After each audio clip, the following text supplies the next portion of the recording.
Halo teman-teman, perkenalkan nama saya Daljon Sumausara.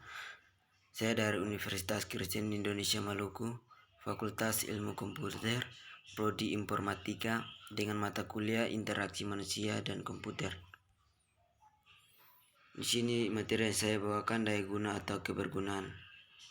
Pokok bahasan yang pertama penentu keberhasilan, yang kedua kesalahan klasik, yang ketiga definisi daya guna, yang keempat kepuasan berinteraksi. Yang pertama penentu keberhasilan. Menurut Dix et al. 2004 yang dapat membantu user untuk menyelesaikan permasalahan adalah sistem yang berguna, dapat digunakan. Kesalahan klasik. Yang pertama perancangan yang didasarkan pada common sense. Yang kedua anggapan bahwa perilaku seseorang telah mewakili suatu kelompok di mana dia berada. Yang ketiga keinginan atasan yang harus dilakukan. Yang keempat kebiasaan atau tradisi lama. Yang kelima anggapan implisit yang tidak sesuai atau tidak didukung. Yang keenam keputusan awal rancangan yang tidak didukung. Yang ketujuh penundaan evaluasi sampai waktu luang. Yang kedelapan evaluasi formal yang menggunakan kelompok subjek yang tidak sesuai. Yang kesembilan eksperimen yang tidak dapat diperiksa. Yang berikut definisi daya guna. Daya guna adalah faktor yang digunakan untuk mengukur sejauh mana penerimaan user terhadap sistem atau kemampuan sebuah sistem untuk membantu penggunanya menyelesaikan sebuah tugas. Yang berikut kepuasan berinteraksi.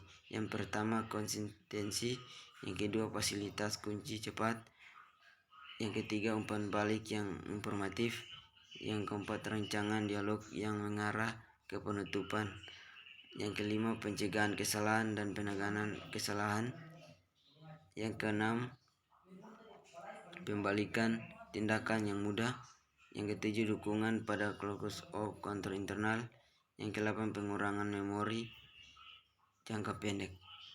Yang berikut juga komponen kualitas daya guna sebuah sistem.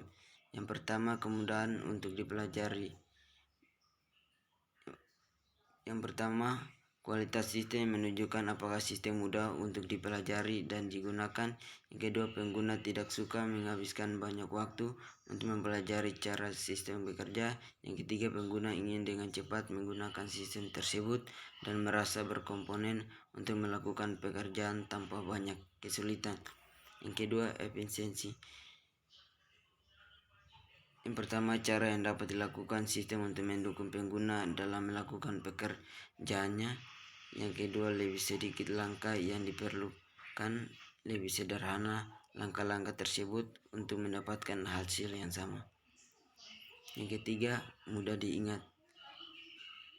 Yang pertama kemampuan sistem untuk mudah diingat baik dari sisi fitur yang ada maupun cara pengoperasiannya.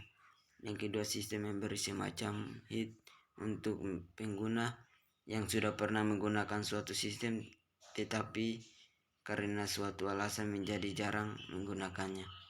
Yang keempat kesalahan keamanan. Yang pertama perlindungan kepada pengguna terhadap kondisi dan situasi yang tidak diinginkan dan berbahaya. Contoh konfirmasi penghapusan berkas. Kedua sistem yang mempunyai menu pertolongan yang dapat digunakan oleh pengguna bertanya ketika mereka mengalami kesulitan ketika mengoperasikan sistem tersebut. Contoh menu help. Terakhir kepuasan.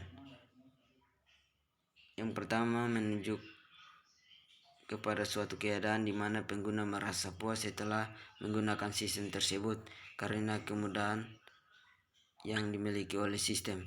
Yang kedua semakin pengguna menyukai suatu sistem secara implisit mereka merasa puas dengan sistem yang dimaksud. Ya terima kasih teman-teman atas materi yang saya bawakan, semoga bermanfaat.